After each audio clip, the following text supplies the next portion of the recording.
Assalomu alaykum hurmatli talabalar. Keyingi darsimizga xush kelibsiz. Bugun biz sizlar bilan titlelar haqida gaplashamiz. O'zbek tilida ham erkak kishilarga janob yoki ayol kishilarga xonim deb murojaat qilganimizdek, inglizlarda ham xuddi shu narsa bor. Bu narsa odatda hurmat yuzasidan aytiladi. Xo'p, inglizlarda faqat variantimiz sal ko'proq. A man erkak kishi degani, a woman ayol kishi degani. Married turmush qurgan, single turmush qurmagan, ya'ni bo'ydoq. Doctor shifokor yoki doktor. Xo'p, kelinglar endi buni batafsilroq ko'rib chiqamiz. A man yozilishda Mr, aytilishda esa Mr deyiladi. Misol uchun aytaylik, bir kishining ismi Jack. Mr Jack deymiz. Janob Jack. Endi bu ham uylangan, ham uylanmaganlarga barobar. Ayollarga keladigan bo'lsak, ayollarda 3 ta variant bor. Birinchisi bu Miss. Miss bu kimga aytasiz? Turmush qurgan yoki qurmaganini bilmagan bo'lsangiz yoki bunisi muhim bo'lmasa, Miss deb chaqiraverasiz. Misol uchun Miss Jane, how are you? Xo'p, endi turmush qurgani aniq bo'lib turadigan bo'lsa, unda Miss emas, Mrs deymiz.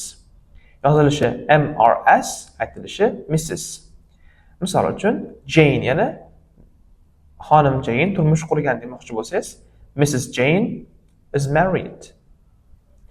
Endi turmush qurmaganligi aniq bo'lib turgan ayol kishiga esa Miss deb murojaat qilamiz. Buni yozilishi ham, aytilishi ham bir xil. Miss. Endi doktorda kimlarga aytamiz? Haqiqiy doktorlarga yoki PhD unvoniga ega bo'lgan insonlarga ham doktor deymiz. Keling buni batafsilroq misollar bilan ko'rib chiqamiz. Xo'p, birinchisi, Mr. Ali is 33 years old.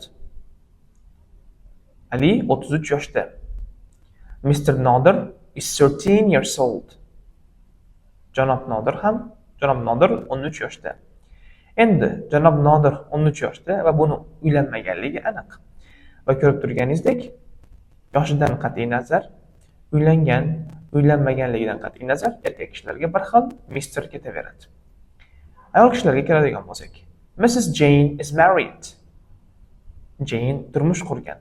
Turmush qurganlarga Mrs. Miss Judy is a school girl. Judy maktab o'quvchisi, qiz bolaga. Maktab o'quvchisi albatta turmush qurmagan bo'ladi. Miss Aisha is a teacher.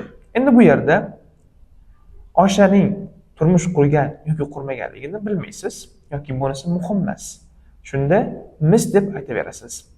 Ya'ni Missda ham turmush qurgan, ham turmush qurmaganlarga ishlatsangiz bo'laveradi. Dr. Ahmad is a professor at university.